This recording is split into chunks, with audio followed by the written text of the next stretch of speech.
Hello, I'm Andrew Frankel. I'm a man on a green screen, and there's currently nothing on it, but I am in Los Angeles. Hi, this is an episode of Oh So Curious, your existential movie podcast. You are part of our movie fan community, and this is a show where we're talking about Nope, about the MCU, and about a whole bunch of other things. With me are some of my favorite people to talk these things over with. I got Rolan. Whoa! It's a special trippy episode. This is Catriona, not Andrew Dash Frankel. No, And that's my name.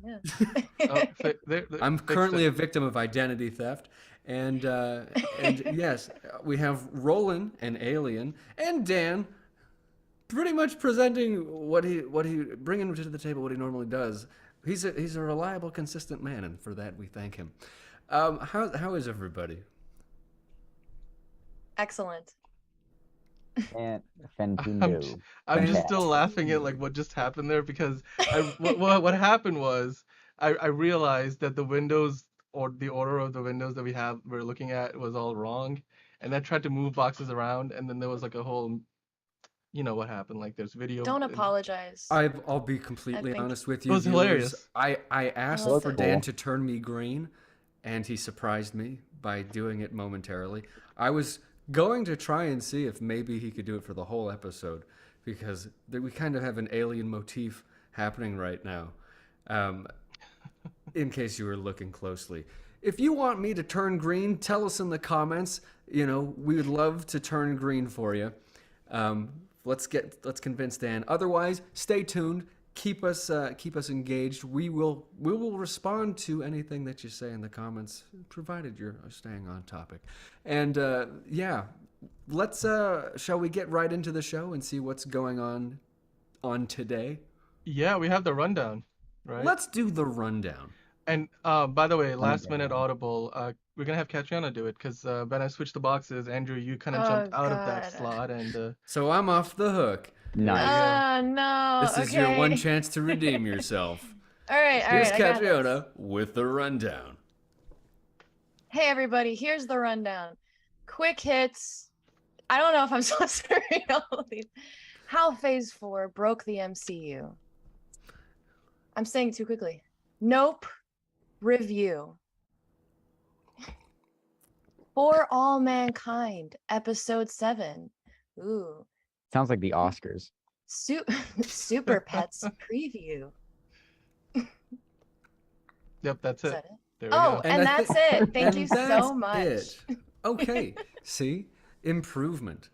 Every day, every time we come out here, we do a better and better job. And we have a pretty packed show for you today. So, before we get right into it, let's just say we're available everywhere you can see a podcast or listen to a podcast. We're on YouTube, Spotify, Twitch, Twitter, all those places. Facebook, Instagram. Be our friend. Be our hero. Engage with us. We are looking to grow, and we've been growing. So hop on the Oh So Curious train.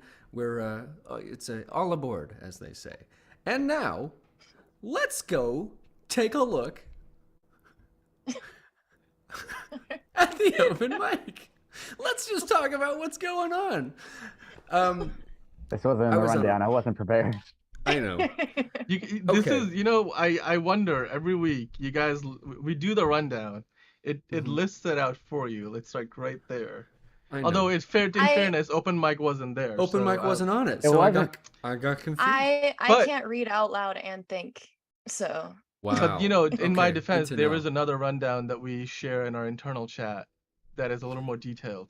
So That's fair. that's true. Well, so let's talk about the things that are going on right now. Currently in California, it's SDCC. That's in San Diego, Comic-Con, and there's been some announcements, there's been some revelations, some cosplay, and some pictures, I'm sure. What's the big hype? What are we excited about at SDCC this year? Interview Oh. with a vampire. Got a new trailer coming out. What Oh, is no. Oh, yeah, I meant Marvel. Marvel. Oh, yes, Marvel. yes. You This know, is we got a lot of Marvel coming on. Oy, Uh, okay. look It's at all looking- those things. That's MCU's Phase 5. I don't even know half of this stuff. Well, I can quickly run you guys through some of these. We don't have to go What? into detail in any of them, but there's a few things to talk about. I mean, look, here's the thing.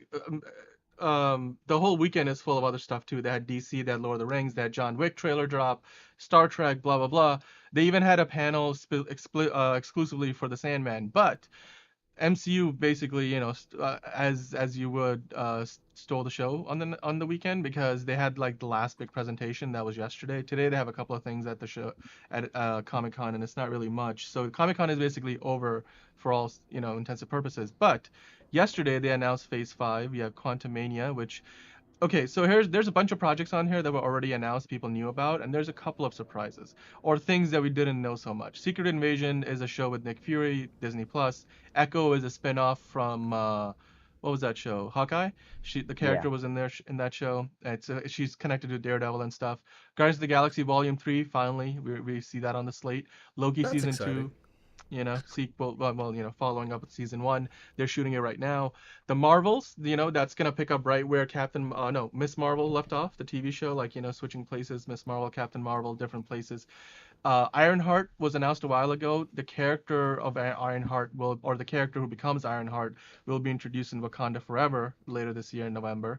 So then she's getting her own TV show on Disney Plus in fall of, 2023? Blade, Mahershala Ali, finally, that movie has a release date. That's one that I think a lot of fans are excited about because they want to see the character of Blade. Not going to be rated R, but, we'll see how they do. Agatha House of Harkness, that's going to be a spin-off of WandaVision, Agatha Harkness from that show. Who plays her? What's her name of the actress? She's really Is that Catherine Catherine Hahn. Hahn? That's it. Yeah. That's the one.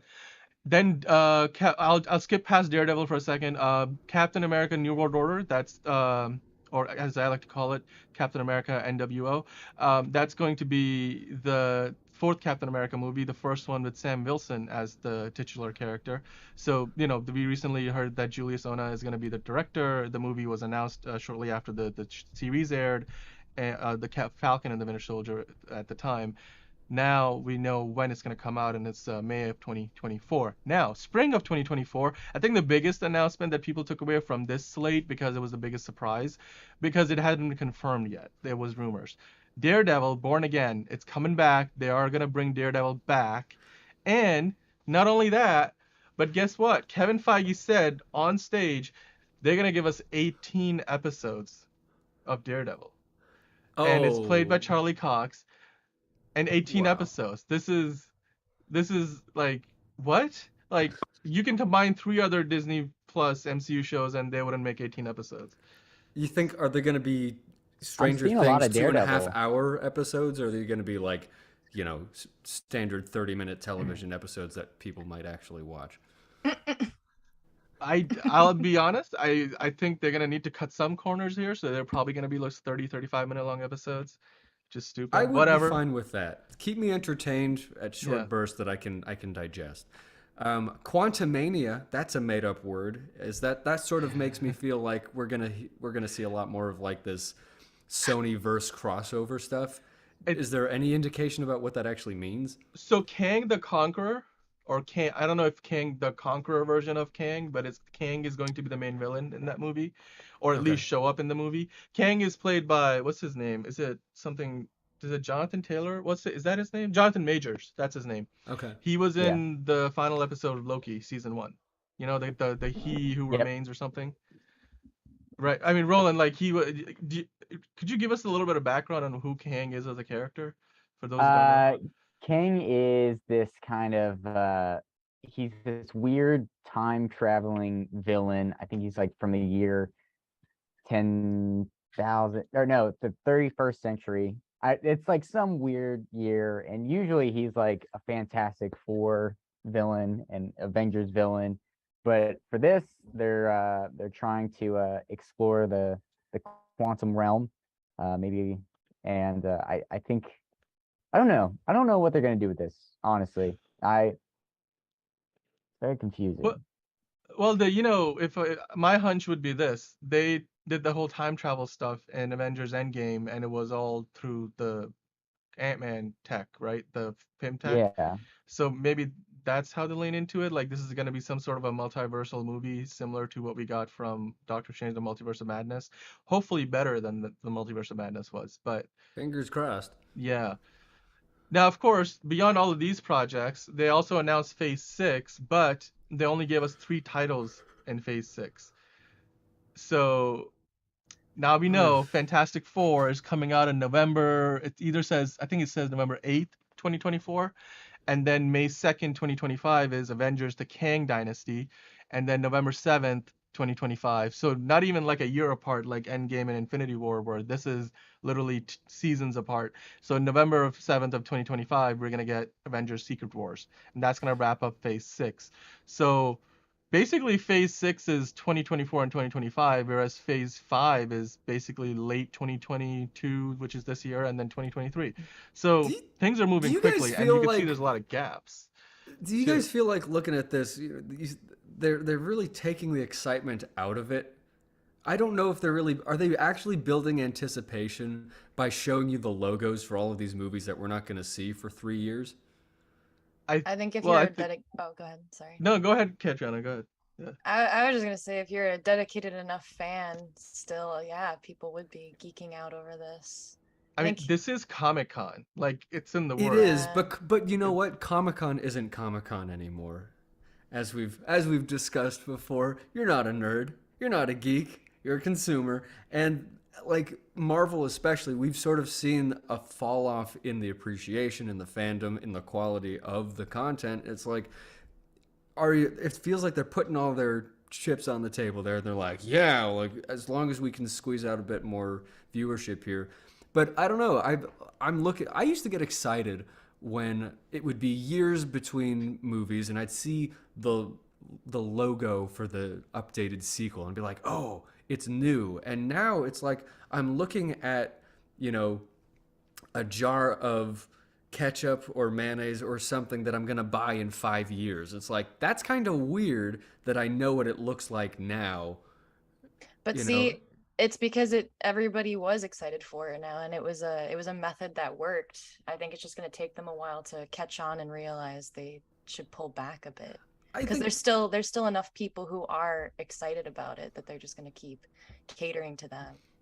I don't want to go too deep into this because we have a whole segment later talking about all of this. But I think I agree with all of your points.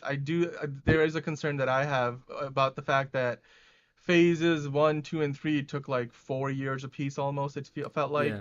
Whereas now we're like going twice as fast, and you have Disney Plus shows and movies to watch, and they're only getting more interconnected. So now you're like the entry point become like it used to be that you could enter at any point and catch up and make ground what you had not seen, and you can miss a few things and not have to worry about it. But now I think with by the way, they also dropped another logo, because you know how Marvel loves their logos. Disney marketing loves their sagas. So the multiverse saga is what they're calling Phase 4 to 6.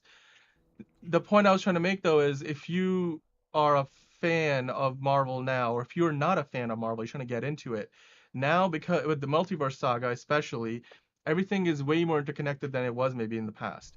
So it makes it that much harder for you to like make, I don't know, for example, Wakanda Forever your first MCU thing you have ever watched, because if you watch it and you're gonna be like, wait, what is going on? Why is there this big funeral? Who was that character?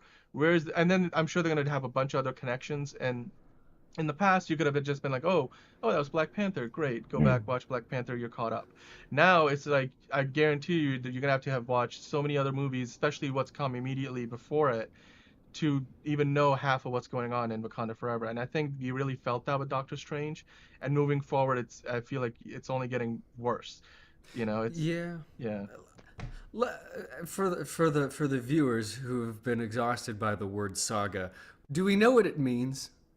It's been bugging me, so I was like, I want to get a dictionary definition here. A medieval Icelandic or Norse prose narrative of achievements and events in the history of a personage, family, etc.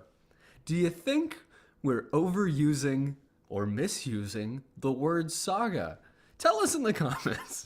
Yeah, much like the whole how once Apple came out with the iPhone Plus, everything it started to have a plus attached to it. Remember that trend? I guess we Yeah. still have that trend. You know, Yeah. Disney Plus, Yeah. Paramount Plus, I have a Apple TV question. Plus. Yeah, go ahead. The Captain America New World Order. Hmm. Isn't he done?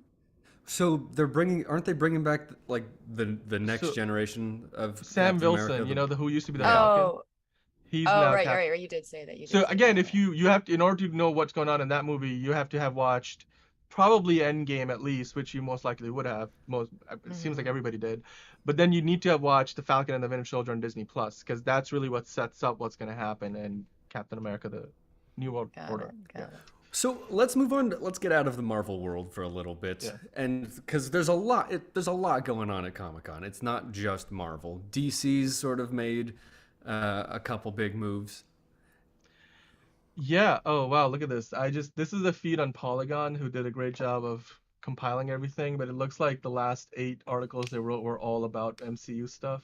Because the last I visited, oh my God, this is even more than that. When I visited this page last time, it was like up to here. And then everything Marvel came in probably after. So the Sandman series got a trailer. That looks nice. It's on Netflix. It's a DC property. If you guys are familiar, they've tried to do it in the past. It's really hard to turn that comic Yeah. into a show or a movie, and they're trying to do it. So I mean, so far it looks good. Interesting that DC and Netflix are kind of joining forces in that, because we have Disney Plus taking all the Marvel stuff. This could be an indication of some kind of streaming war superhero thing. Yeah. Other things, Star Trek had their presentation. Strange New Worlds, Lower Decks. Lower Decks is an animated show. Strange New Worlds is a live action show. Apparently there'll be a crossover event some point, which would be Oh nice wow! because I wonder who they're gonna cast to play the live action version of the animated characters. It's a live action, because it's much easier to bring people into a cartoon. Well, they say it's gonna be a mix of live action and animation. So maybe it will be like those Looney Tunes movies. What was it? Well, Space Jam. Yeah. Space Jam. It'll be like Space Ah. Jam. Well, there was But also what would be the movie with Looney conceit? Tunes. What would be the conceit? When you go too far down on the ship, you turn into a cartoon? I don't know, guys. I guess. I don't know. I did not watch the panel. What I did watch The though was oxygen's different down there, so everything looks like cartoons. There's a It'd be gas leak interesting. on the lower decks. I want to know. Lower Decks is a fun show. It's like a parody know. almost. It's and the animation style is sort of like Family Guy and Simpsons kind of a style of animation. So I like it. I haven't watched a lot of it, honestly. but Yeah, I'd be curious to see how they bridge the gap there. That's Yeah. all I'm saying. They did play a teaser trailer, which was more or less just a bunch of character motion posters with some voiceover behind it, where all the original cast of Star Trek: The Next Generation is back for season 3, the final season of Star Trek Picard. So you had like Deanna That's amazing. Troy and Will Riker and Geordi and Michael Dorn is Geordi. back. Ooh. You Oh, know, man. what is his Klingon? Worf. All of those characters, and of course, the Sir Patrick Stewart as Picard. That's actually pretty cool. They even brought the Doctor back, Beverly Crusher. Like everybody is in there. Oh my god. I just can't wait to see if Will Crusher is gonna be back. Like he does their after show for a lot of their stuff on Paramount Plus, so he's already part of still doing stuff for them. If Will's like, that'd be cool. Yeah. He'd probably be like, the new Kirk. In fact, I'm surprised they didn't do like a spin-off with his character, because that would That be is perfect. surprising. Because I think if you look back at what was going on back then, they had Voyager and Deep Space Nine, and then Yeah. movies with the cast of The Next Generation. So I think they never got around to it, and then I think they had a bit of a hiatus, and then they went with Enterprise, like with what's the name of the guy? He was in Quantum Leap. Was it Quantum Leap? Yeah, they had Star Trek Enterprise. It was like a prequel show. Takes place in the 22nd century or late 21st century. Anyway, so I think there wasn't ever a time where and then by the time they probably thought about it, they're like, yeah, he's sort of aged out of looking like that cute kid that we knew in The Next Generation. So I don't. Yeah, but like now he's old enough where he could be the Could be. Picard. I would love to see that. I would really The next generation. yeah. And he's a great person, at least from everything you see with him, like, whether he's doing fan shows or doing panels and stuff. I mean, and he's probably still a decent actor. I mean, you don't lose that. Yeah, So. yeah, yeah. I'd like to see something like that. Yeah. Would you like to see something like that? Tell us in the comments, and find us. We're on Instagram and Facebook and Twitter and Twitch and all the different places. Be our friend. Join our movie fan community. Yes. Or Community. Brian calls it something different. He adds the TV series into it, which is fair. But Interesting. Is he doing quick hits this week? Is that right? he's doing quick hits. Before we get to quick hits, Nice. very quickly, Let's can I get your talk ab- opinion on the DC panel? Have you guys seen the trailer for Shazam, Fury of the Gods, and Black Adam, the two trailers that they dropped? And by the way, The Rock showed up. Like, they lowered him on some wires, and he was dressed up like Black Adam, and they had like a whole screen behind him, like with all the lightning bolts and stuff. So he made quite the appearance. But it was all kinds of fun. They lowered him down on wires. Yeah, That doesn't. if It honestly, it doesn't sound as cool as it probably looked. But well, I think I've watched the video, but like bad cell phone video, and Yeah. it doesn't look as good as it probably sounds, is what I'll say. But okay. I guess when you're in person, Dwayne Johnson has the presence. Like, you have him like when he's in the room, it's different than watching him on television. I think he's one of those few people in Hollywood, like or anywhere really. When they walk in the room, you could feel the presence. And Yeah. that's yeah. We didn't get a Superman announcement.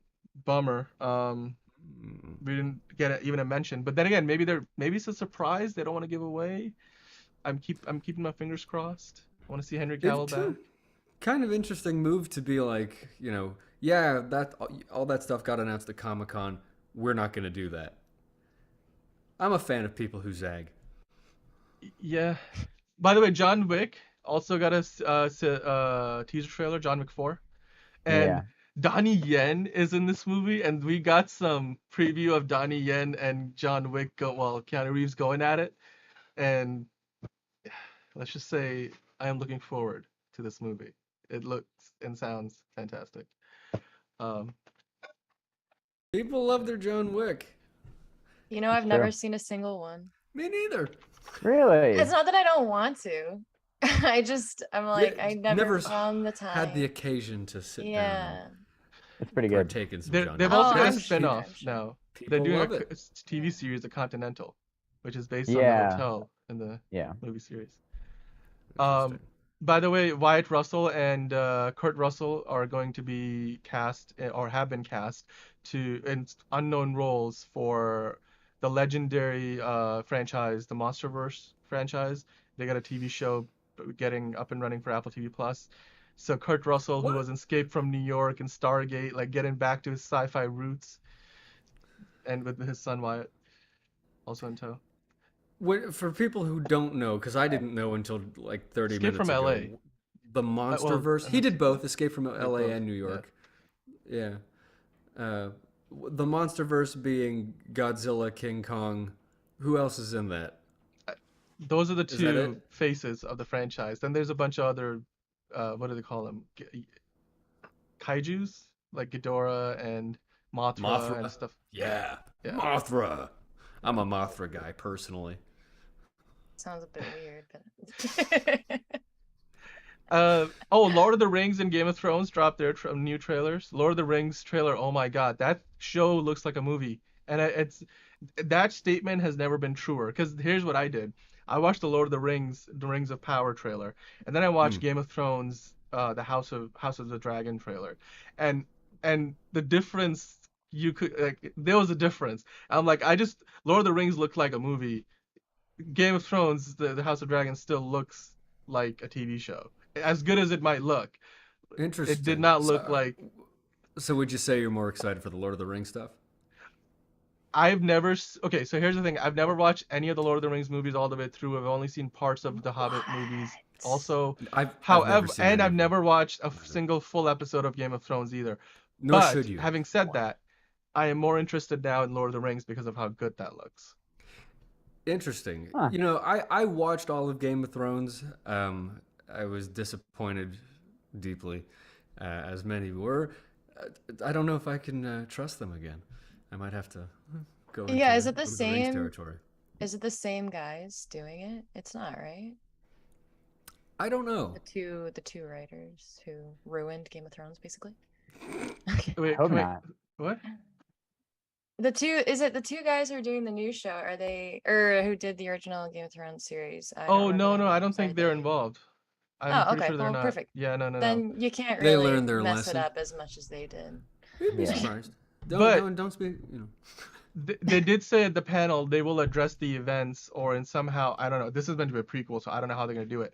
But they won't like pretend that the last season of Game of Thrones did not happen. They're going to address it somehow, whether it's through flash forwards or whatever. Because we get to see like Daenerys's, what would you call them, ancestors in the show. That's basically what it's Yeah. all Oh, about. yeah. So, Mhm. yeah, I mean, those are a lot of the announcement. I mean, I'm trying to think of what else happened. Oh, Marvel Zombies is going to be rated TVMA and on Disney Plus. So that's the Okay, thing. nice. And then the day before, like on Thursday this past week, before Comic-Con kicked off on Friday, Disney sent out a press release saying Deadpool, Deadpool 2, and Logan are all kind of gonna be on Disney Plus, and so now you can go on Disney Plus and I watch saw those rated R movies. I saw a Yeah. really funny ad for that where they had Yeah. all of the old Disney VHS boxes Yep. stacked, and so it was like all of the Disney classics, but they made two for Deadpool and Deadpool 2. It was a really clever graphic. People are excited like that. because I mean now okay, and then to put, once you go through the whole weekend, you're excited about the fact you're seeing TV something, because now it changes how you look at Disney Plus as a service. I mean, internationally, where you don't have Hulu outside of the US, everything that Hulu has is on Disney Plus too. But in the US, if you want to watch any kind of mature content, you have to go to Hulu, and Disney Plus is generally for family audiences. But then earlier this year, they started adding all those Netflix Marvel shows onto Disney Plus because they came off Netflix. The licensing deal must have expired. And then they added on, like just this week now, you got Deadpool, Deadpool 2, and Logan. And the fact that it's those three movies, well, to be fair, they have the other X-Men movies on there already, like the PG-13 rated ones. So I don't know if that hints at maybe Hugh Jackman coming back or not. Like, do you think there's a possibility he makes a cameo in Deadpool 3? Well, Deadpool, that's not necessarily attached to the actual MCU. It's more, I've seen more connection with the other X-Men movies, right? I think the Yeah. idea is they're gonna try to bring him in, right, Roland? Is that where they're headed with this? I mean, eventually they're going to try to bring him in, but I wouldn't be surprised if they do like a Hugh Jackman cameo. Hopefully, it's not a Wolverine thing, just because you gotta retire him. I'm sorry. That's I know fair. everybody is obsessed fair. with the Hugh Jackman Wolverine thing, including Ryan Reynolds, but we have to, people. All right, we're about to go to a new era. We can't. Well, hold I mean, on. we were talking a couple weeks ago about how we're seeing sort of hints at Inhumans and possibly X-Men Yeah. coming back in an MCU iteration. And if they bring in Deadpool and it's Ryan Reynolds' Deadpool, there's sort of a gray area there where it's like, are we going to bring back the old X-Men, or is this going to be a pivot point where we start a new X-Men franchise? That'll be an interesting thing to see. Yeah. It is weird because they had in Deadpool 2, there's a little snippet of where we see the X-Men. We see it's like the X-Men First Class X-Men, or you know what I'm talking about. Yeah, No, they prequels. do, the yeah, newer because like one. they're closing the door yeah, I remember that. Yeah. That was awesome. I loved it. Those are good. Honestly, I liked all the X-Men movies. But we also see Wi-Fi. We can hear you. We can't. You're Yeah. frozen. Oh, there you go. Oh, hello. We're back. This is terrible. I'm so sorry, guys. I don't That's know all what's good. happening. I don't know what I did different. I'm just in my basement, so it's like not anything crazy. So yeah. Deadpool. What a guy. What a dude. What a dude. They haven't announced think- Deadpool 3 officially though. Like, so that No. wasn't in any of those No. phases things. But there's gaps, like I said, in phase 6, maybe it becomes one of those movies. It's gonna be rated R. They apparently are not putting a lot of clamps down on what they can and can't do, at least yet. All we're hearing is the writers are basically not getting any notes from Disney. They're just doing what their thing, but who knows? I mean, the fact that Marvel Zombies is going to be TVMA and they're dropping all these other rated R movies probably bodes well for Daredevil Born Again to be TVMA like it was on Netflix. Like, I think that's what people are probably excited about now, having gone through all the announcements from the weekend. The other thing that if you watch the Wakanda Forever trailer that they dropped, which was like the big thing they ended their panel on, there's the last shot of that is of Daredevil, like on a rooftop, and they cut away right before they are panning up from like the feet up to the chest, and they cut away before they show up. But you can tell it's Daredevil. So anyway, a lot to take in. I know. Before we move on to comments of the week, I just wanted to ask anything in particular that you're most excited about, or it's all just kind of fades in the background for you. Spider-Man freshman year, we haven't mentioned that one yet, but that looks really cool just because it's got the old 60s animation and it's kind of like it looks cool. I'm excited about that the most. We're also getting a lot of X-Men Spider-Man 97 stuff still. X-Men 97 is, yeah. Spider-Man Yeah. is like carrying the MCU, I feel like, right now. Yeah, He and always has, though. they're bringing back. Well, he Andrew carried Garfield. Marvel for like a decade before MCU existed. That's true. Yeah. That's true. There's a lot. There's a lot. Yeah. Almost too much. Almost like you would need to fill a convention center with the amount of news being. They also have D23 coming up later this year, which is, I'm sure they're going to do a lot more stuff there that they didn't do here. And DC saved a lot of their stuff. They barely did anything, and they do their DC Fandom event once a year. So I think both of those companies left a lot, or held on to a lot that they're going to bring in later. But I'm personally most excited about the Star Trek Picard season 3. That looks That's exciting. pretty cool. Yeah. All right. Well, shall we take a look at the comments of the week? This is something that somebody out there said to us, and now we're reading it. It's on the show. This is Comment how on you the get comment. onto the show. So what is it? What is the comment of the week? Oh, and by the way, this week we don't just have one comment of the week. We don't have two Oh. comments of the week. Oh. We have Ah, 3 comments Oh. of the week. So we can go Okay. through one at a time, address them, and then I guess we'll, move on to the next, and let's rinse and repeat. So, Let's do it. all right. Here's the first one. Nothing about Danush. He is the huge star in Asia? Question mark, question mark? Is she stating that, or is she wondering about I it? think that's a fair question. Well, yes. Danush Okay. was in the movie. Fine job. Yeah. Character who sort of steps in, steps out, and yeah. I watched The Gray Man last Yeah. night. So okay, so Okay. here's what happened. This weekend I was supposed to watch, as we all were I supposed feel to like watch I'm in Nope. trouble. But I watched The Gray Man because I couldn't get out to the theaters, and now The Gray Man is on Netflix, so it was easy to just pop it on my TV, and I did. And I'll go check out Nope at some point, but I'll say this: I think you guys were a little too harsh about it last week. I personally thought it was a decent movie. I mean, for $200 million. Okay, here's one takeaway that I had was a movie that looks this visually good. Like, again, visually good. Narratively, I don't think it was anything revolutionary. It was sort of going by the book, if you will. Mhm. I really think that this movie deserved a proper theatrical run, like where not just like a week in theaters before drop on Netflix, because it would have made Maybe. money. And I think the stars, they had a good cast, and I think it was well executed. Like, if you were looking at this movie from a technical execution standpoint, I think it was very well done. And some No of the doubt. cheesy parts, I We just was like, liked oh, that's the kinda No cool. doubt. effects. The The production, effects the looked production good, was yeah. What honestly, the way that you're talking about it, I think it's, and this is what we said originally, was stay home for it, because I don't think it was worth going to the theater for it. I thought this is something that is a Netflix movie. It's something to stay home and watch. It wasn't Top Gun. Top Gun was worth going to the theater for. Yeah, I mean, okay, I'll say this: the drone shots were always jarring. I'm like, a drone shot is good Yeah. when It it's didn't not make any meant to look sense. like a drone shot, Yeah. but like I kept they thinking it was a use ghost point of view, like attacking somebody. That's what it felt We were like. waiting it for was the just supernatural elements. distracting.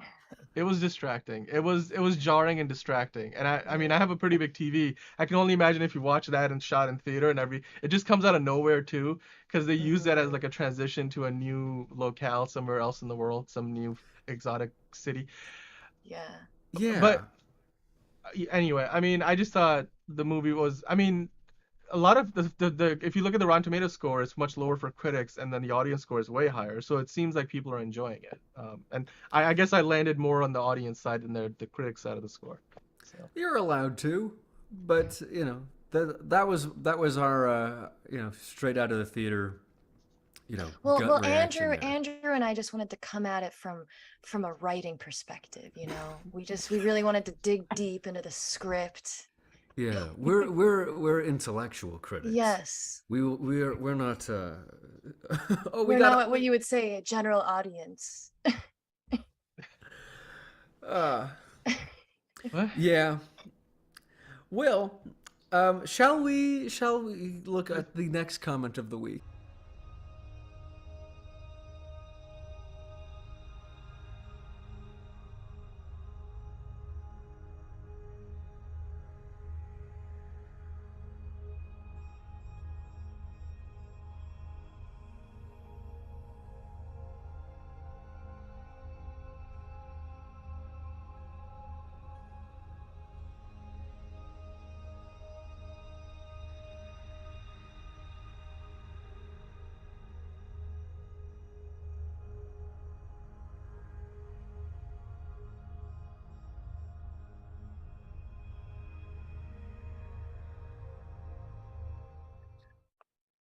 Okay, Do we want we had to? a bit of a glitch there.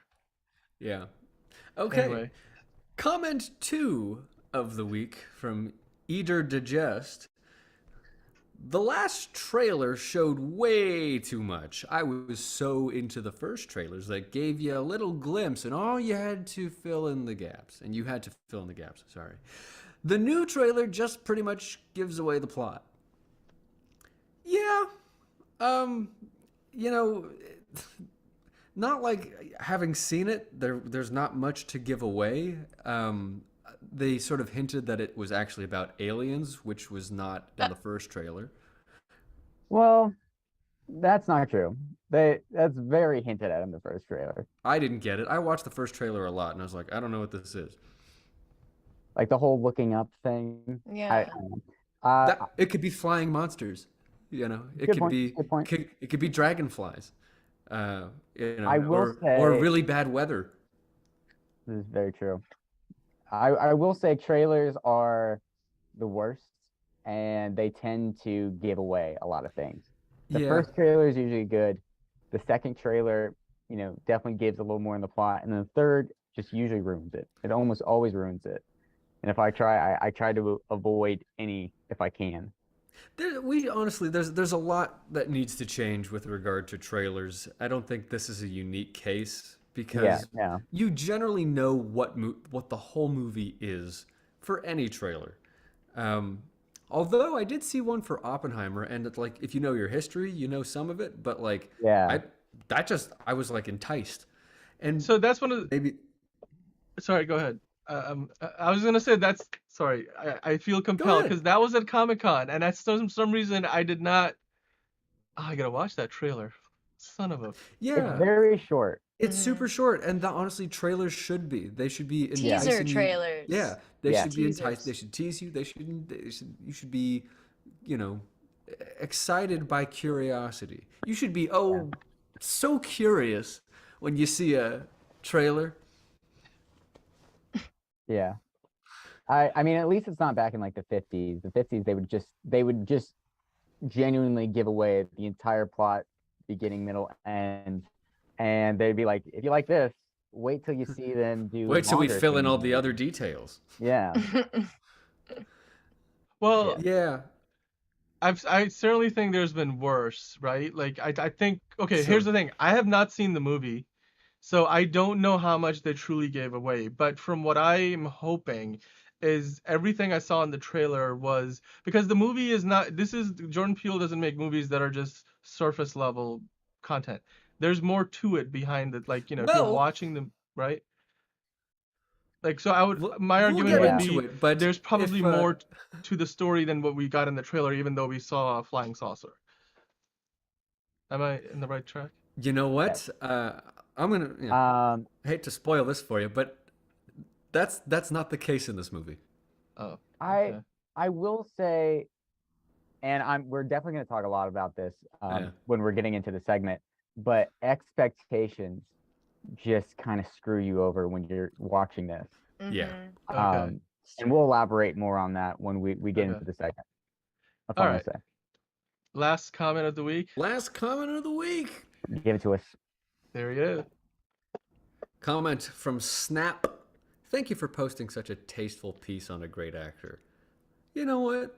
You're welcome. Thanks for saying that, because we put a lot of work into that, and we care about doing tasteful tributes to people who had great And for those careers. listening to the podcast, we're talking about the Ray Liotta tribute that we did. Yeah. Yeah. One of our better tributes we've done. That one's I think that's one where we all had like a hand in it. Usually it's like it might be most of us or it's like very few. I think we all pitched in a little bit for that video. I So didn't, but I You wasn't were- working. well, you Yeah. weren't here yet. yet. I wasn't All here yet. right. Of course, Well, I that's just not didn't want you making to it about lie to the itself. I didn't want you to lie to the audience. I don't know. Honesty is our priority here over everything. And no, but we appreciate you, A, commenting, B, appreciating what we do, and C, being part of our movie fan community. With that, why don't we take a look at Quick Hits? But before we do, be sure to like and subscribe and join us on all the platforms. We're on all the platforms. If you've heard of it, we're probably there. So follow us, like us, be our friend, engage with us. We'd love to be engaged. So with that, let's go to some quick hits. Hey, all you cool cats out there. And now it's time for some quick hits. Let's see what went down this week. Bennifer is back. The world collectively rejoiced after we found out that Jennifer Lopez and Ben Affleck secretly tied the knot in Las Vegas. Did you celebrate Bennifer's nuptials? Let us know in the comments below. Hanna-Barbera Studios Europe is rebooting classic Cartoon Network series The Powerpuff Girls and fosters home for imaginary friends, with creator, producer, and director Craig McCracken attached to both projects. Were you a fan of any of these shows? Let us know in the comments below. Sony announced this week that they're delaying the release of their upcoming Spider-Verse movie, Madam Web. The release date has been moved back 3 months to October 6, 2023. The film is set to star Dakota Johnson, Sydney Sweeney, Emma Roberts, Mike Epps, and Adam Scott. Hollywood watched on with bated breath this week as Netflix announced its second quarter results, reporting a loss of 970,000 subscribers. This was seen as a sigh of relief by Wall Street after the company had projected a loss of 2 million subscribers for the quarter. On the plus side, the streamer reported a 9% growth in revenue and $7.9 billion and still boasts 220.7 million subscribers worldwide. Vince McMahon is retired as CEO and chairman of the WWE. Facing a sexual misconduct probe from the company's board, McMahon announced that his daughter, Stephanie, will be the new chairwoman and serve as co-CEO alongside WWE President Nick Khan. This weekend marks the return of San Diego Comic-Con proper after 2 years, and they're back with a bang, featuring panels from all the usual suspects, including Marvel and DC. Will Henry Cavill be returning as Superman? Will Marvel show off the Wakanda Forever trailer? Who knows? What are you most excited about? Let us know in the comments below. Those are the quick hits for this week, but remember to join us for live episodes of Oh So Curious every Sunday at 1 p.m. Eastern Time. We talk movies, TV, streaming, music, and existential philosophies of life. So join us. I look forward to having you as part of our movie and TV series fan community. Take care now.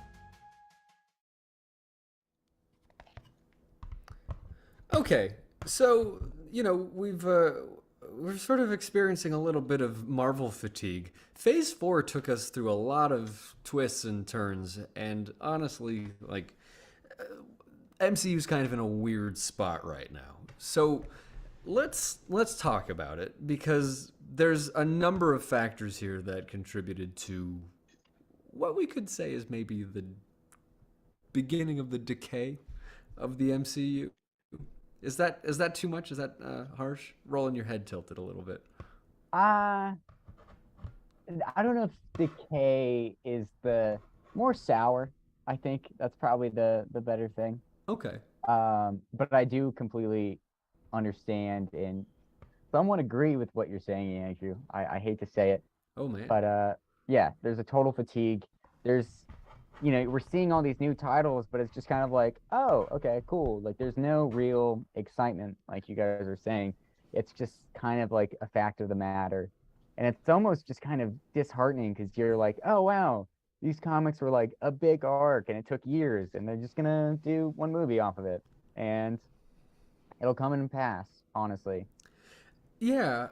So I mean, let's first talk about, like, there's sort of a Disney Plus problem here, right? Mm-hmm. We're kind of oversaturated. We're getting a lot of content. It's, what's what is the problem with it being on Disney Plus right now? Is it too accessible? Is it just Disney taking over the brand? Why is that sort of changing the direction of what we're familiar with the MCU? Because it's changed flavors a bit.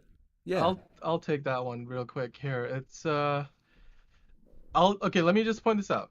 So we have talked about earlier in the show, if you haven't seen the full show and if you're just checking this video out on its own, do go back and watch our open mic segment. But basically what we talked about, and if you've been following San Diego Comic-Con, there's phase 4 is what we're with right now, then there's phase 5 and 6 is where we are headed.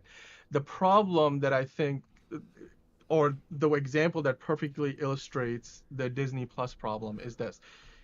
Half of their projects now are Disney Plus. So like they literally, for almost every movie they're putting out a Disney Plus show.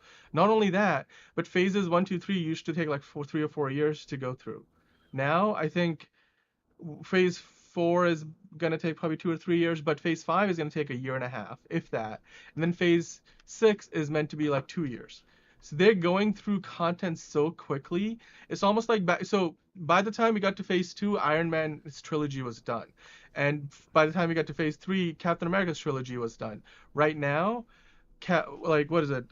Give me a character. Shang-Chi's not going to have more than one movie by the time we get through like phase 5. And then maybe he gets a sequel by the time we get to phase 6. It's like we're getting a lot more characters, but because they're just throwing everything at you all at once, there's not enough time to sit with each one. And like everybody knew Spider-Man. Spider-Man was always a very popular character, one of the best-selling comic books, I think, of all time, and a character whose movies always did well, no matter who was playing him. Now we're getting into this age of really obscure, like you have to go deep into Marvel mythology to know who these people are. We've turned everybody sort of into a comic book nerd, comic book expert to say like, yeah, everything's interrelated. We know all of these characters. This is how they're related. And now we've got a lot of content and it's coming at us pretty fast. Is it too much? Is it too fast? Yes. Okay. Why? Because it's not giving anybody any time to sit with any character or like, it's like with the other ones, with the slow progress, and you had time to be excited to wait for a new one. You're like, the anticipation was, because it could take a while, because it wasn't like, oh well, we just finished like Miss Marvel, but now we have this other one like right away that we can just watch immediately. Before it was just like you had to wait in between each thing, and it was a really nice slow build up, and you'd have to sit with it, talk about it with people, maybe do some research on it, get more and into I think it. we got to form a relationship with the characters. It didn't matter which Spider-Man trilogy, there are only 2 of the second one, but which Spider-Man series you were watching. You were attached to Peter Parker, no matter who was playing him. Right. And the space in between those, he wasn't appearing in other movies doing other Right. stuff. It was, hey, I wonder what Peter Parker's been up to. And then Right. you'd see the next movie. And there was enough time in between each for you to fill in the gaps and appreciate the time. And there was time that had elapsed in the movies themselves. Right. And every character now is just a pawn for the next big thing. I mean, we've already said this before, but it's Sure. just like, you're not meant to really care about them long term. It's just like, this is just a stepping stone to get you closer to, I mean, there is no end goal. I don't see them wanting to have an end goal. It's just like this, not even an idea, but like an imaginary end goal, because it's like, that's what we're all waiting for, right? Is like a build up to something that they don't really want to happen. They don't want to end it. I thought Endgame was the That's what Endgame. everybody did. It's And like, yeah, it kept going. We're in overtime now. yeah. That's what they should call it, not Phase 5. It's And- overtime. Overtime. Dan, we lost you. We can't hear Yep. your sound.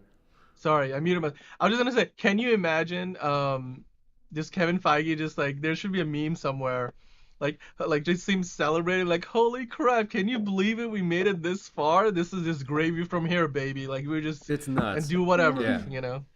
I'm sure he's Yeah. not doing that, but I mean, it's sometimes it feels like that sometimes. Yeah. I think there's a plan. I don't know. I mean, I know we're trying to get into the whole multiverse thing. I mean, that's what we're seeing a lot with Phase 4. They keep bringing that up as much as they can. And I know they're trying to bring Kang into it. I don't know where they're going, because they're also in the lineup. They have a lot of interesting storylines that they're just kind of making, it seems like, passable movies. So I don't Mhm. I don't know where this is going. I don't Well, know. it's hard too, because The it's like, I multiverse think saga. Yeah.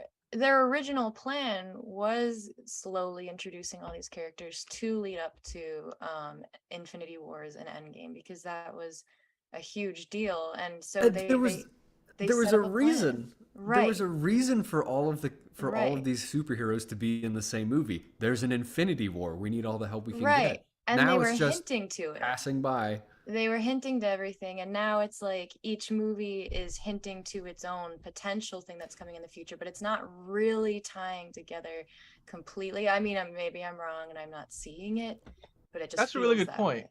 Because, like, for example, I mean, you know, Doctor Strange's post-credit scene is sort of hinting at whatever's going to happen next with his character. And the other thing is this: it's not just the fact that they're hinting at their own, like, whatever's coming, with whatever's going to happen next with that character. Because the first Doctor Strange movie hinted at some kind of conflict with Mordo, which was never delivered upon.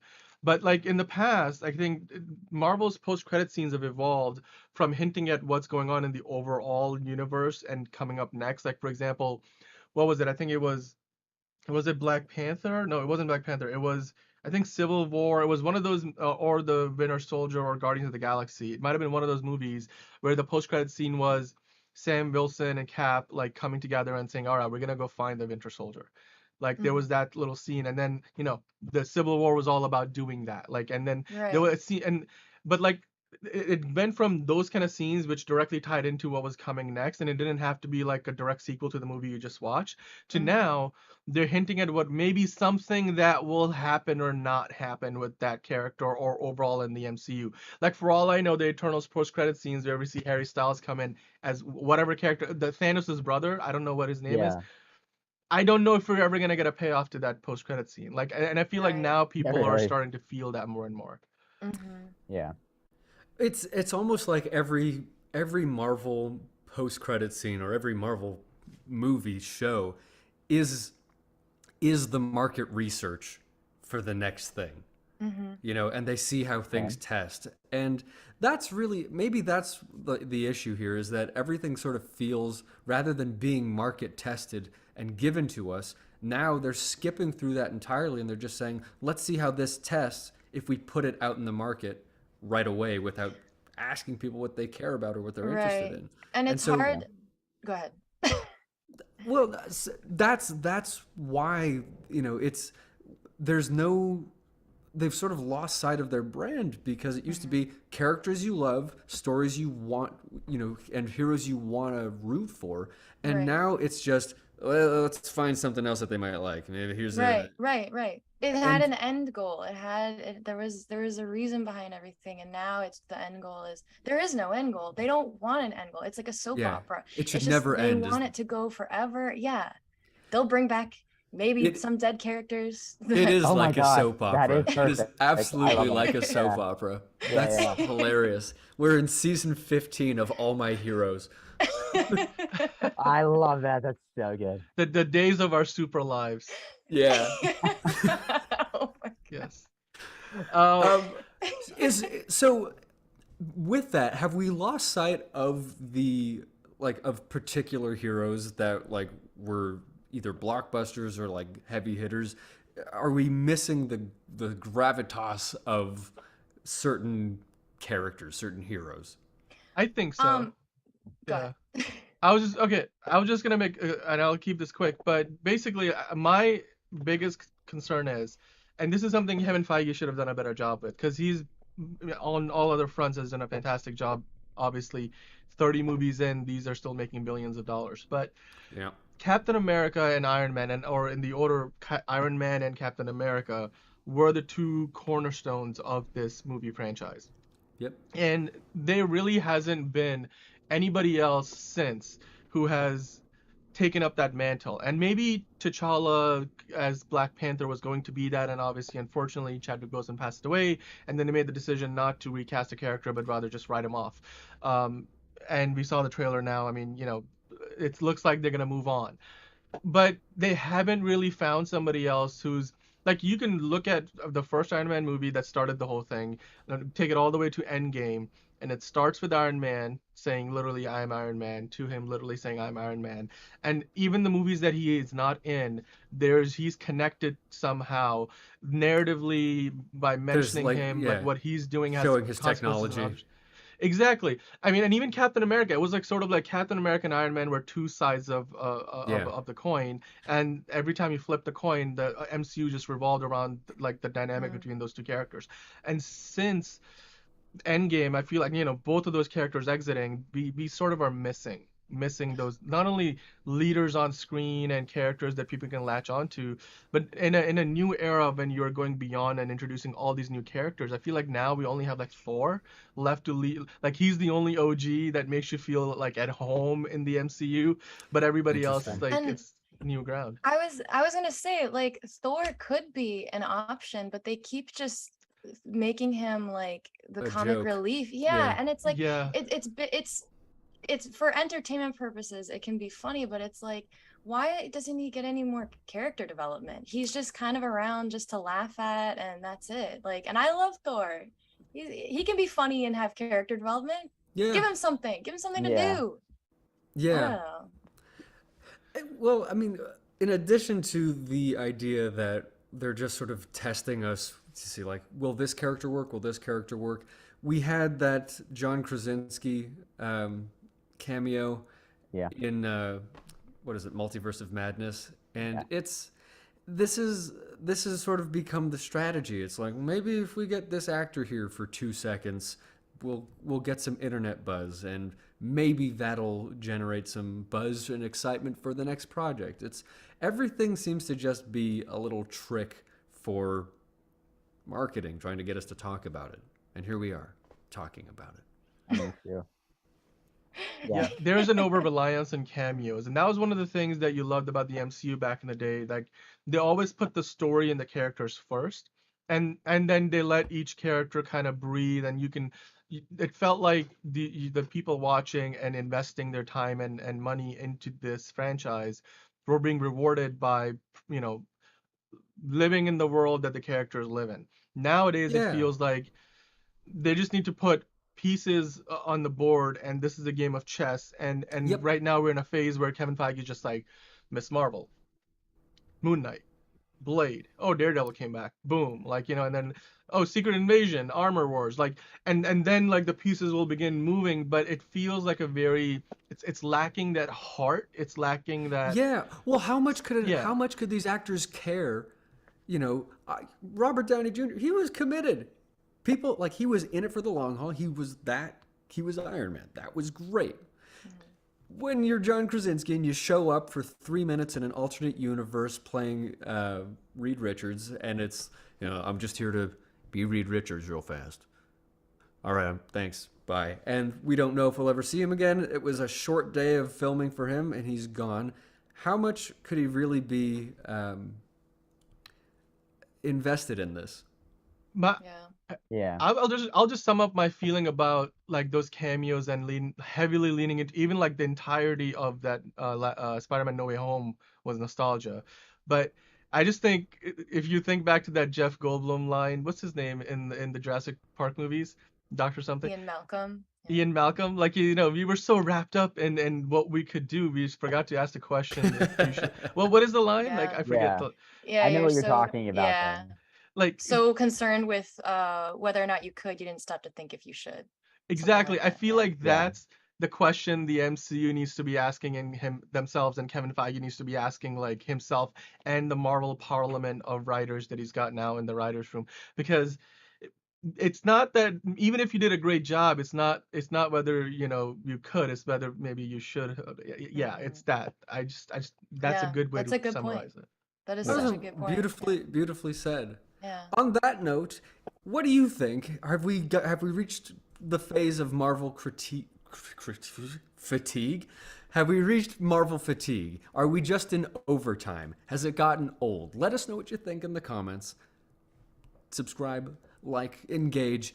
We can pontificate all day, but really it means nothing if we don't hear from you guys. So get involved and join our movie fan community. In the meantime, we just saw Nope, and we got some things to talk about. I want to hear what Rolan had to say about it. So I've been waiting for this. Can we see what Rolan had to say about Nope? We could, but before we do, Rolan, could you just kind of walk us through your process, because it was you had quite the what would you call it, like ordeal putting this whole thing together. I was texting you guys about this, and I was like, this looks terrible. I had just got done working a 70-hour work week. You know how it goes. And I was like, hey, text my friends. I was like, can you guys help me with this video? I have like some really cool ideas. And they were like, oh, nope. And I was like, yeah, that's the movie. And I was like, can you help? And they're like, no. And so I pretty much just filmed this all by myself with a little bit of help with my girlfriend. Shout out to her. And this is what you guys get. I'm so excited.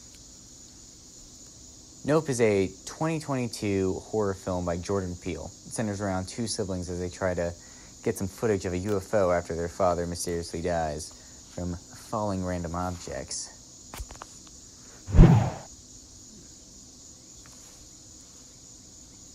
Hear that? But was the movie any good?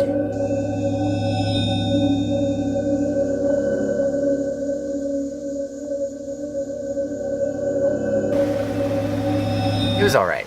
You know what I mean? Like, it was fine. I think the big problem was there's this expectation that the movie's gonna really scare you. There's this expectation that it's gonna flip the script and revive the genre. It's this expectation that it's gonna have all these insane details that you would never thought of. And the expectation is what kills the viewing experience. Gosh, this child bike hurts so much. We're in this somewhat new era of horror called post-horror, where the directors and the audience all share a common trait, which is we all know the rules. Excuse me.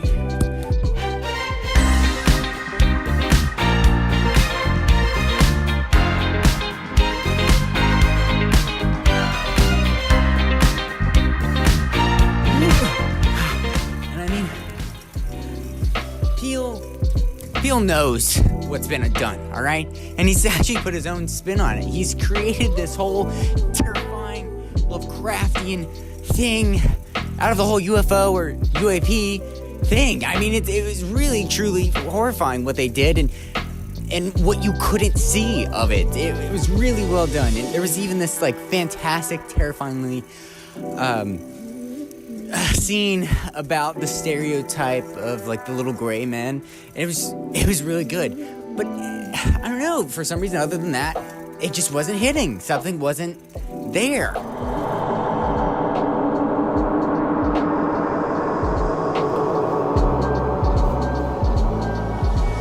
The movie just wasn't enough. I don't know. And with Stephen Yeun's character, which I loved, I didn't know if they were doing too much or not enough with it. His backstory just, it added nothing. It added nothing to the story, so I didn't know what they were doing with it. Maybe it was adding to like the theme of don't film nature? I don't know. All I know is when I first found out the title, I was super ecstatic. And when I watched the trailer, I was super hyped. When I got out of the theater, I was okay.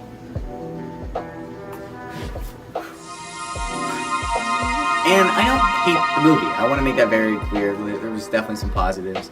Kaluuya's character was... It's been a while since we've seen a strong silent Western type, you know? And he's cool. Like, it made sense. It was realistic. And I love the sibling relationship between him and Keke Palmer. Like, they both have, like, very different personalities. But, like, it was cool. It made sense. And I'm glad we're getting to a point where filmmakers aren't just saying, hey bro, hey sis, like you can just show them being siblings and it's not like some crazy ordeal. So, it was good. Sibs, do you have anything you want to add?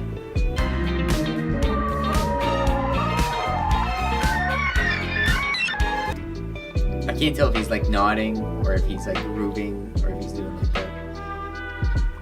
Anyways, if you guys like this non-spoiler review, do all that basic stuff, all that fun, and we will be doing a spoiler review on the tape.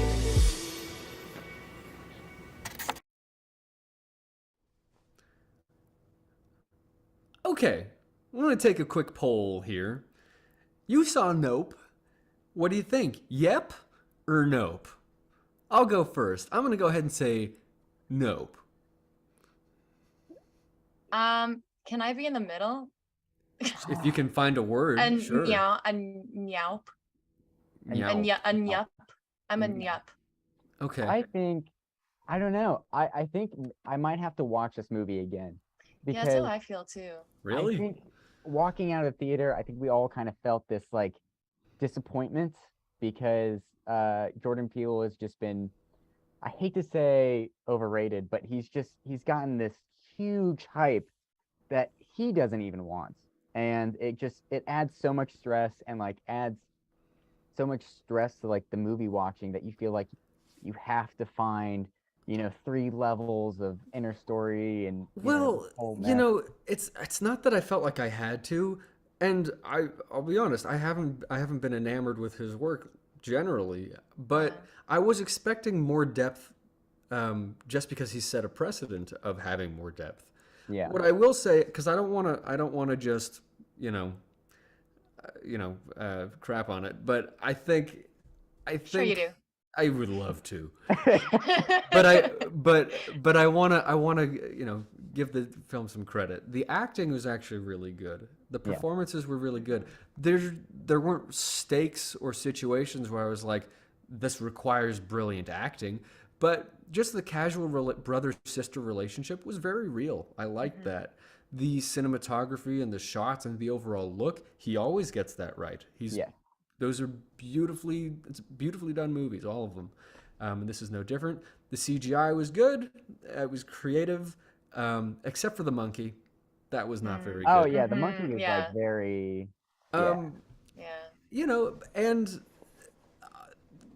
it's a chimp, by the way. Sorry. It's okay, different, but totally different. Chimps are monkeys. Chimps are apes. Sorry, I think you're right. monkeys have tails. That's I right. had a conversation about this. Yeah. Yeah. Let's not get into the monkey debate Okay. just yet. But those are the good things I have to say about this. And I didn't expect the ending. By the way, we got a spoiler-free review. Would it be safe to say that from here on out we can have some spoilers? Let's do it. Yeah, go for it. Let's let people know, Dan. This is a spoiler-full review of Nope. Okay, so it's about aliens. Yes. Particularly about one alien. Yes. And, okay, that was different. It's not a UFO, necessarily. Yeah. But... It's an organic. Yeah, The it's space predator. that looks to us A like a spredator. UFO. Yes. Yeah. Yes. hmm Was that the Well, was that shock worth, the whole, basically redoing every Alien movie ever? That's the only real point of this that I could get, is that this was different. Here's the new different thing. It's actually not a UFO. That is the alien. Yeah. Dan just messaged aliens would be organic. Yes, sorry to clarify. It's what they believe is a UFO, which would be an inorganic object created Yeah. by aliens, and you find out the entire ship itself is not a ship, it's an organic being. Yes. By the way, the whole ship thing, once they it sucked all those people out, that was scary. And Oh, that was disturbing as hell. I mean, just to Yeah. see them go through that tube was Yes. genuinely freaky. Yes. And I don't know how true it would be, but to hear every time the UFO, for lack of a better word, comes near them, you still hear the screams of the bodies that are stuck in there. Yeah, that was awful. That Yeah. got me.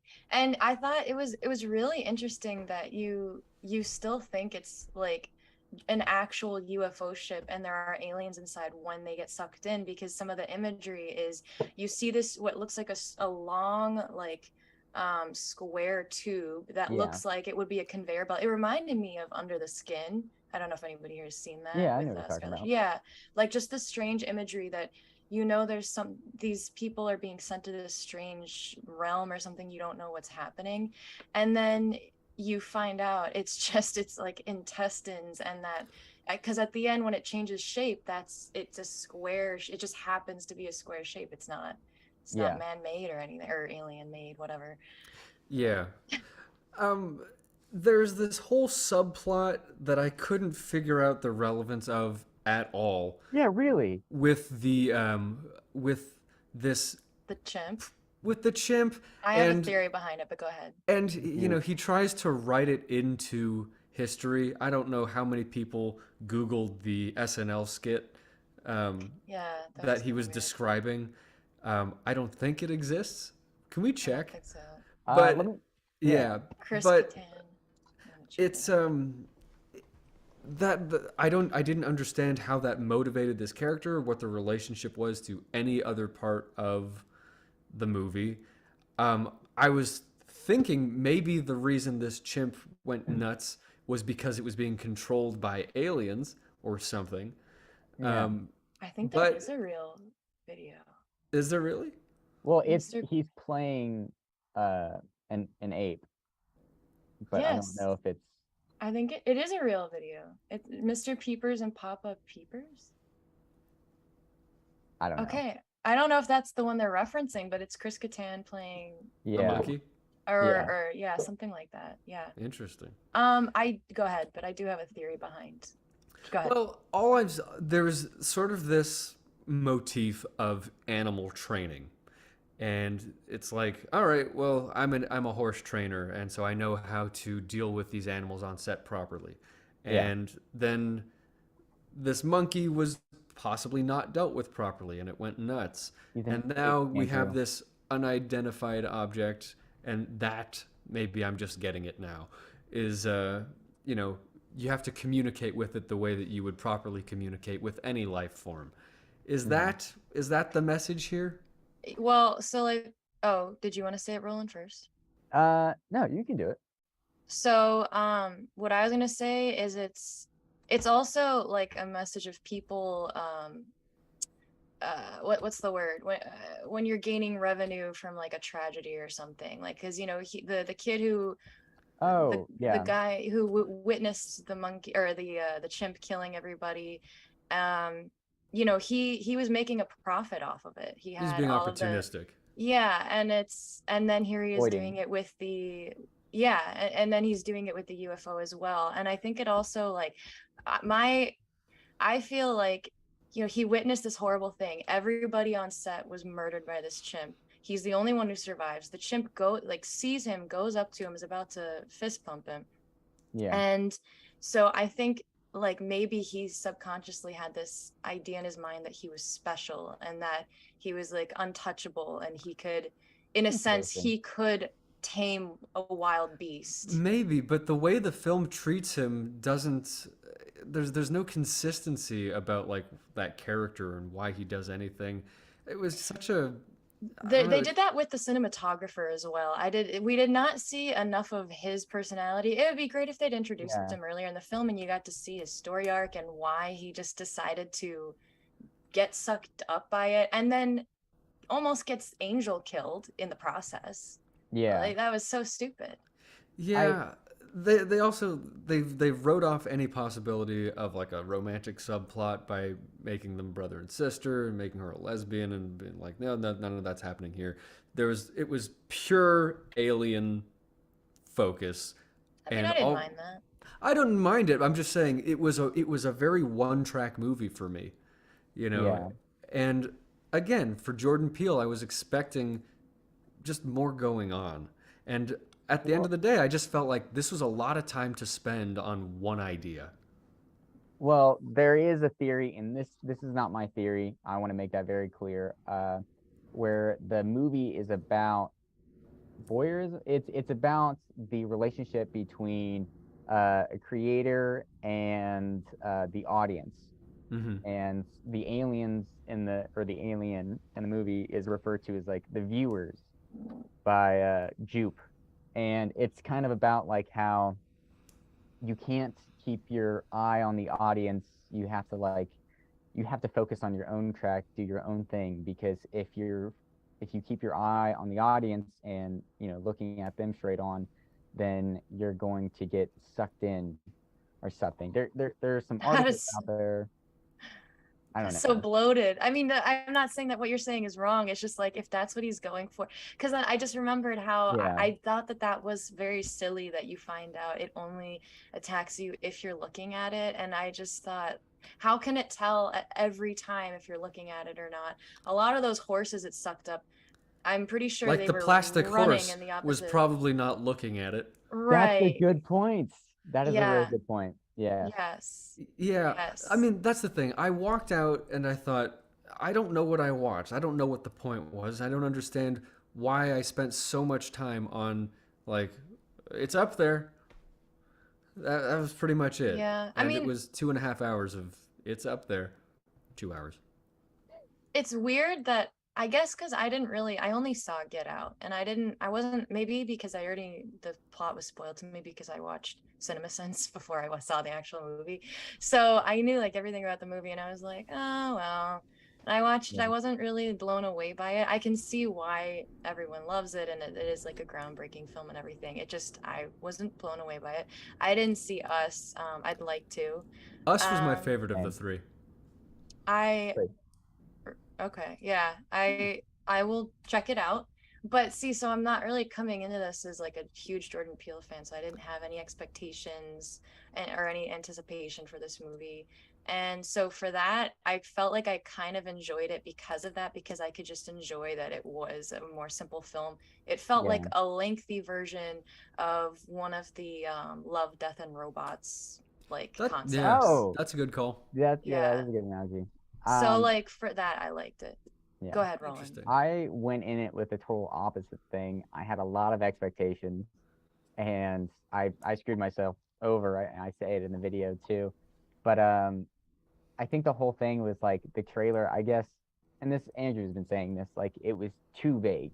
We Yeah. didn't know all the details, so I'm filling in my version of the Mhm. gaps, and so I'm expecting those gaps to correlate together, and it didn't. And I think I was like disappointed, I guess, a little bit. I was like, oh, they could have done this. Mhm. Like I was taking control of the movie, kind of Mhm. like what the movie is saying, I kind of admire Jordan Peele for that, though, is that he was willing to take such a big risk on. I'm sure he knows that this will disappoint a lot of people with where he Yeah. went with it, and I admire that. Like what you're saying, the theory is that like don't look to the audience, just focus on what you're doing. I feel like, I mean, he is basically doing that. Like, yeah, this is gonna piss people off. I don't care. I just Yeah. wanted to make a simple alien monster movie that wasn't really a horror, but you know, had some Yeah. creepy shit stuff. Andrew, what do you think?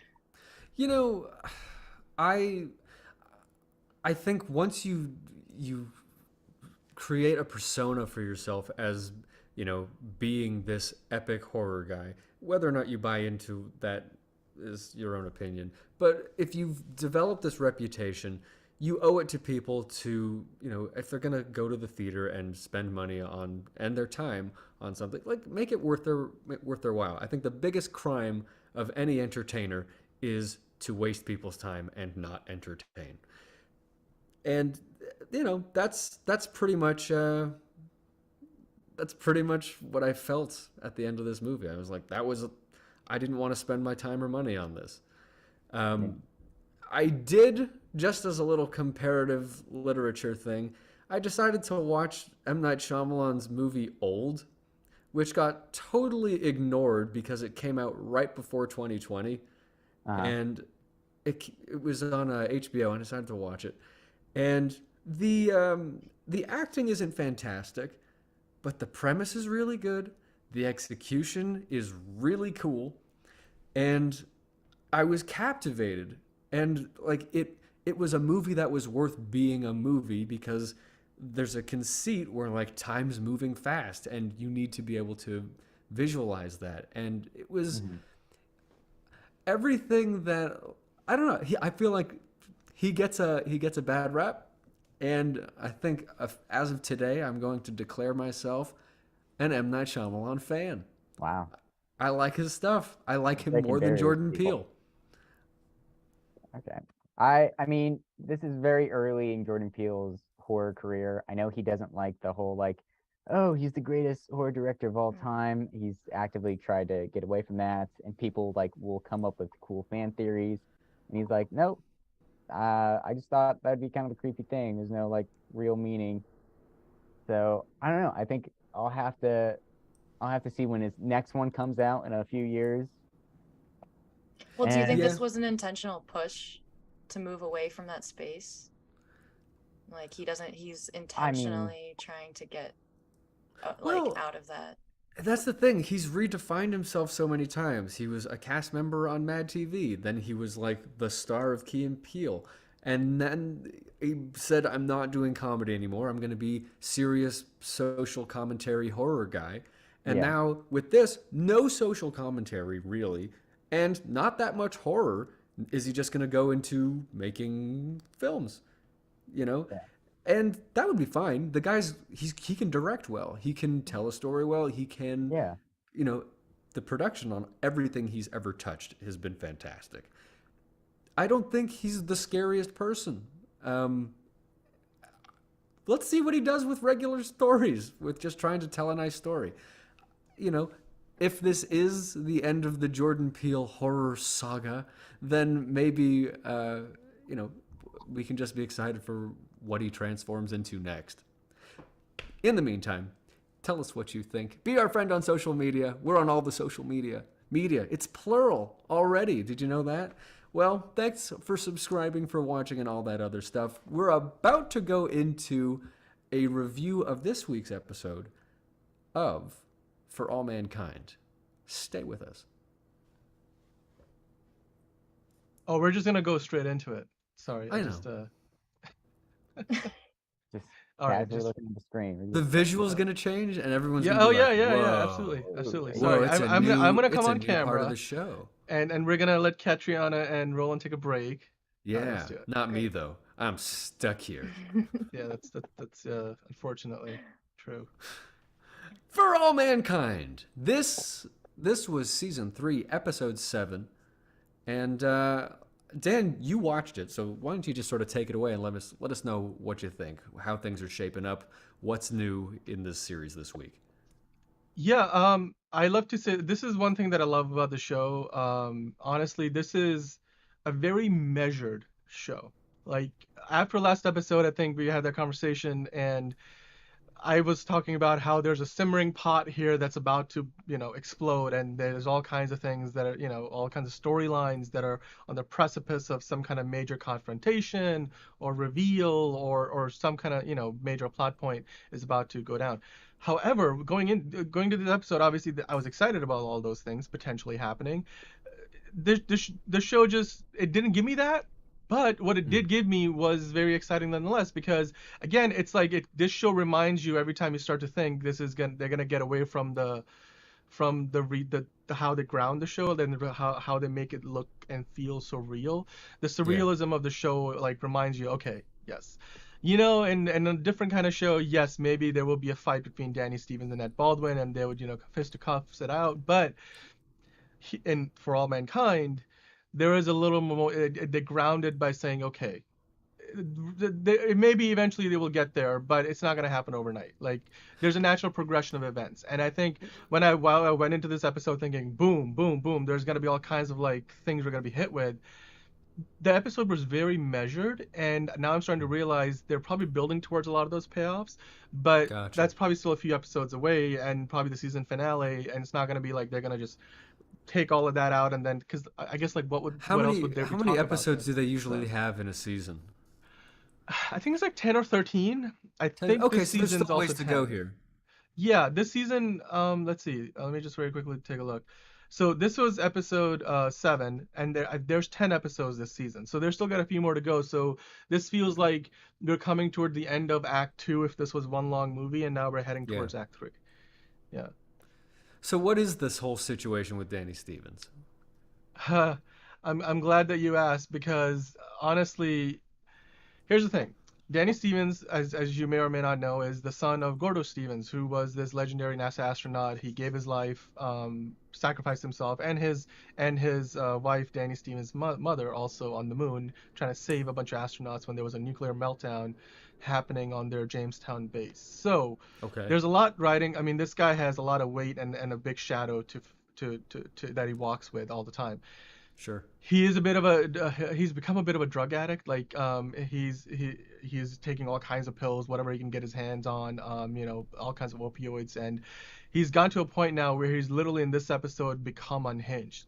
And last episode hinted at like a confrontation between him and Ed Baldwin, which the wrinkle here is at one point 10 years ago in the show's timeline, Danny Stevens slept with Ed Baldwin's wife, who you can imagine there's quite a bit of an age gap, but like she's pretty good looking, and like even I guess 10 years ago she would have been old, relatively speaking. But anyway, there was a bit of an affair, and Ed never found out who she slept with, but she told him, and they've separated since. But Danny still resents that basically she said, we're done. We're not doing this anymore. This is a mistake. And now she's sort of inching back towards Ed, and they're hinting in this season that Ed and Karen Baldwin might get back together as a couple after being separated for like a decade. And Danny has become like this stalker dude. And in this episode, he finally like cracks. He like stomps on this robot dog, and after that he's confronted by Ed, and Ed just straight up tells him for the real, because he's obviously noticing a lot of the behavior because of he's got like those the eyes, and he can't focus, he's not shaving anymore, like he looks like somebody who's on pills. And he literally screams at him like, hit me, like, and Danny can't get himself to do anything about that, but it all leads into him causing a lot more damage down. Huh? Where is this all? This is all happening in space? This is on Mars. On Danny Mars. Stevens and Ed Baldwin are both part of the Helios crew on Mars. Right. Okay, so while this is going on Mars, what's happening on Earth? I'm glad you asked, because on Earth, a lot of the stories focus on President Ellen Wilson, who beat out a certain guy by the name of Bill Clinton to become the president in 1992. And her husband, who, by the way, the two characters we know, or the audience knows, they're both gay, and they've just hidden it from the world. And they're a couple married for 20 years. They even have a daughter now. And now it's finally getting to a point where they're Republican, basically, and the Democrats have gotten wind of Ellen's husband like potentially having an affair with another with an aide, a White House aide. You know, they're weaving in like elements of reality Yeah. in a manner of speaking, and so now they're coming after them, and so they're spending like the president and the first man or first gentleman. What would you call him? First gentleman, I think, First is what they were gentleman. going for. They're spending this entire episode trying to battle this situation because obviously this could become a big scandal, and you know and they're just past the midterms, I believe. This is 1995, just about. So you know, coming up on election season for re-election, and then by the end of the episode, what we see, we get this big reveal that Ellen. Who had a love interest? Her name was Pam in the last couple of seasons. She left her because she realized that it was either going to be her or Ellen's career. And she does not know that until her husband in this episode, who I'm forgetting the name of, but it comes out in like a conversation that they're having, and she realizes that the sacrifice that like, you know, Pam made for her. And so by the end of the episode, she's at her door. She forgoes a charity event and flies out from St. Andrew's base, from Andrew's base, not St. Andrew's base, to visit Pam. So again, like, you know, what I thought, like this episode where we're gonna get like some kind of big press story and all of a sudden this thing was gonna blow up, they took the more realistic approach and they again brought in what happened in real life with Bill Clinton back in the 90s. And obviously then, you know, you tie that into the character story that we have with Ellen and what she wants from her personal life as well as obviously their public image. So again, I love the show and I love the writing behind the show and how they're treating all these characters. So there's probably a lot building at this point. I mean, what seeds have they planted for next week? What are you excited for? Yeah, so a big part of the episode is they're drilling down for water. The Helios crew and the Soviets are cooperating, and they're drilling down into this huge underground aquifer. And they've unfortunately left our NASA folks behind because the NASA folks are not involved with this. So they're just, you know, hanging out, doing a whole lot of nothing, and eating their food. That's basically the only scene you get to really see all the NASA crew in this episode. They kind of get put to the side. But his daughter, Kelly, who's in this picture, by the way, she's the one to the left in the front. Kelly is Ed's daughter, and she's on the NASA crew, and Ed is the commander of the Helios crew. She's a biologist who's trying to like find microbial life in this underwater samples that they took before they start to drill.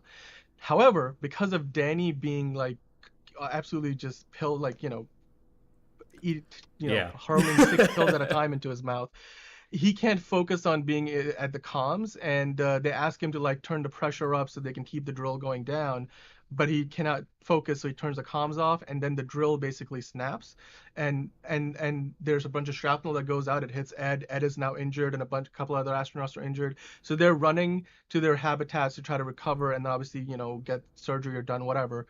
But then we see the ground around this aquifer drill site just crack, and now there's this Marsquake happening, and there's a big landslide off a cliff and so now this whole drilling operation has gone so far sideways that I'm pretty sure by the end of the episode the stakes are raising quite a might bit. have been killed. And again, it ties into Danny and how, I mean, you can even blame Ed because Ed brought him on, so he should have, you know, ultimately it's his fault that Danny's even there to cause these issues. Okay, so there's a lot that could unravel. There's a lot of like tension building, some real drama occurring already. It sounds like a pretty well-developed, fun show. I love the show. I mean, just when you think the show couldn't get any better, and I think every week they just continue to improve, and I just love that about this. That's amazing. Yeah. Well, we'll follow up with this next week. We still have a few episodes to go. Sounds great. Let us know if you're watching this back at home. Tell us what you think. Like and subscribe. You know the drill. Be our friend. We're on all the media.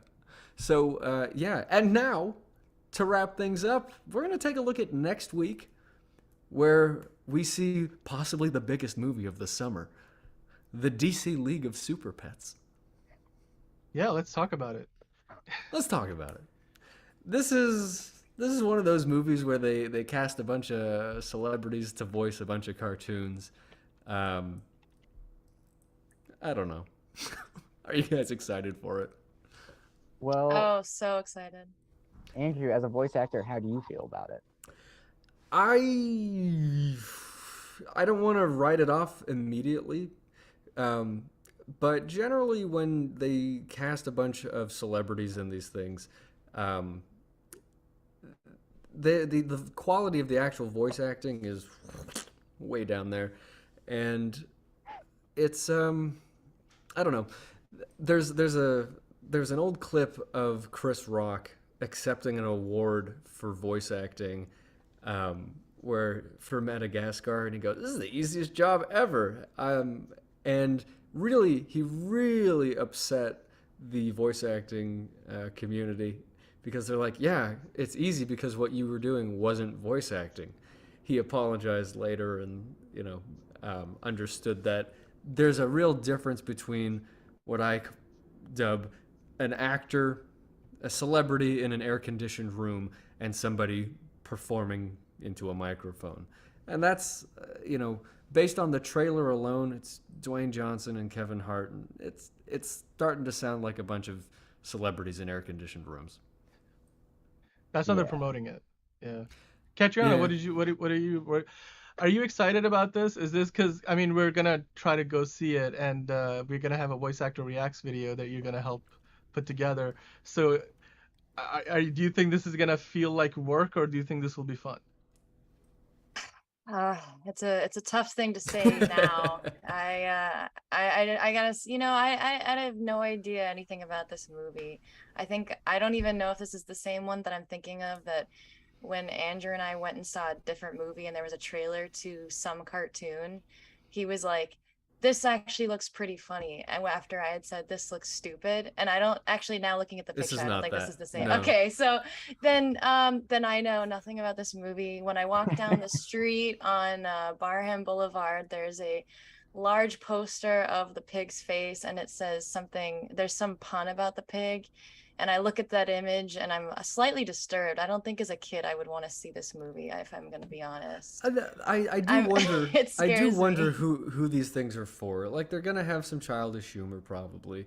For those of you who don't know, Crypto the Super Dog is DC canon. He exists in a universe. Yeah. He is Superman's dog. There was an animated show on Cartoon Network for some time, Crypto the Super Dog.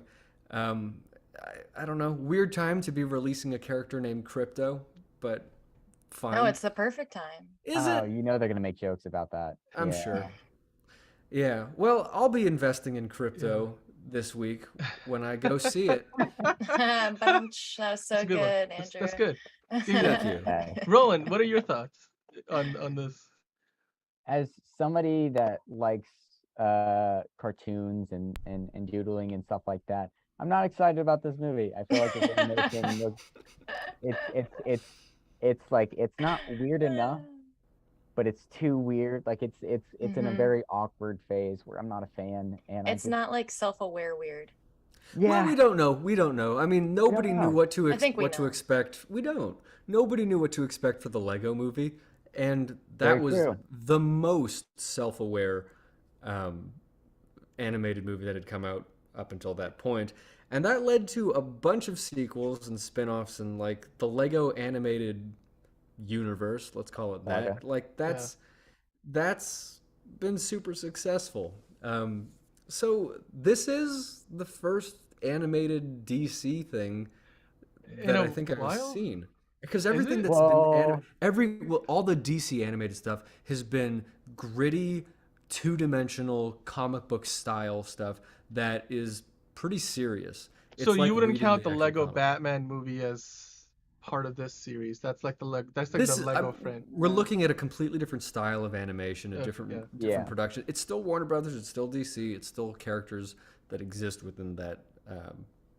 Yeah. I mean, it's the same studio, right? But I see what you mean. Like, it's a different. The look is different. The universe is different. This could be the beginning of something else. We're probably going to get a comedic look at Batman and Superman and any other superheroes. Well, you know, Keanu Reeves with is pets. voicing Batman. Yeah. Yeah. So honestly, if they're mirroring what MCU is doing, this could lead to a whole animated Keanu Reeves Batman series, which I'd watch it. Yeah. I mean, I'll just add this one little bit. Dan. I'll just add this one little bit. This movie is currently tracking for like $30 million at the box office in the opening weekend, which isn't Minions level numbers by any means, but it's also not like Paws of Fury bad. So Paws of Fury did, yeah. I'm that's excited. I probably mean, the Kevin best Hart, way The to- Rock. Well, excited in the sense that Kevin Hart, The Rock, Keanu Reeves is what I'm going to see. I'm not necessarily going to see it for the characters because I just, like you said, I don't know how. Like, I'll compare this. You compared this to Lego, and I think you might regret that comparison. I'll compare it more to. Oh no. I'll compare it more to The Secret Life of Pets, because that movie, it wasn't spectacular at the end of the day, but it was better than maybe a lot of people give it credit for. The second one maybe not so much, but the first one I particularly enjoyed because they leaned into, they didn't have really a great story. The story was rather basic, but the characters were pretty interesting, and you could like like you would if you said would you watch and like any of those characters in a different project. I mean, yeah, I mean just the Kevin Hart rabbit character alone was pretty entertaining, but I mean, yeah, it's honestly I was never into those animated shows. The like any because yeah, like you said they have done like Crypto, the Super Dog and stuff. I always thought those were like more for like when Roland, you did this a while ago when they kidify cartoon characters into like like juniors like Yeah. Looney Tune like the Looney Tune Chibis. Yes. the chibis, that's the word. I always felt like the Crypto and all of those other pets were more meant for that kind of an audience. They were. But sometimes when you're sick home from school, that's all that's on television. You have to watch Really. it. Yeah. That was my experience with it. Yeah. I mean, Um, they're So back. it, Just Black Adam was supposed to release in this date, and then because of VFX delays, they pushed it to October, and then they backfilled that date with this movie. So that alone should tell you, like, they don't necessarily feel super confident that they were gonna put this out in October. They just like moved it around. So I don't know how much confidence even Warner Brothers has in this. I will allow myself to be surprised by this. I'm going to go in with an open mind and an open heart. And if they charm the pants off of me and the rest of the world, then, I will be a champion of this franchise. If not, then I will remit as I react to it this week. That'll be coming up next week. so in Minion fashion, is anyone gonna dress up for seeing this? Oh, that's a good question. I don't know if there's a Gentle Minions type thing for this. Well, it's I mean, DC, after right? given how You can't recent bring that your was, dog. I don't know if people are even gonna risk it, or the theaters Yeah. might not even allow you to like walk in if they're They're going to remotely. start So banning crazy. teenagers from theaters, They might be on the list. from animated movies. That's ridiculous. They're I mean, not movie hurting studios should anybody. be happy. Like, isn't that the audience you want? Like Yeah. the 18 to 24 crowd, or even younger, I suppose, 13 to 17 crowd. Let's call it that. I don't know. The tweens. The tweens. Mm. The adolescents. Oh wow, now that The sounds wrong. youths. Yes. Okay. Well, anyway, depending on what stage of puberty you're in, Oh. this might be a fun movie for you to go see. I'm out of it, believe it or not. I'm done. This is what you get. But it's I'm gonna go see it. I'm gonna tell you what I think about it and what about the voice acting in it. If you like this, be sure to come and join us back next week when we talk about it. Go see it yourself. Tell us what you think. And like and subscribe. Be our friend. Be part of this little movie fan community because we're a community of movie fans and we do the rumba in our chairs. Anyway, this has been Oh So Curious. I've had a good time. I hope you have too. Thanks for watching. We'll see you next week. Goodbye. Bye. Goodbye.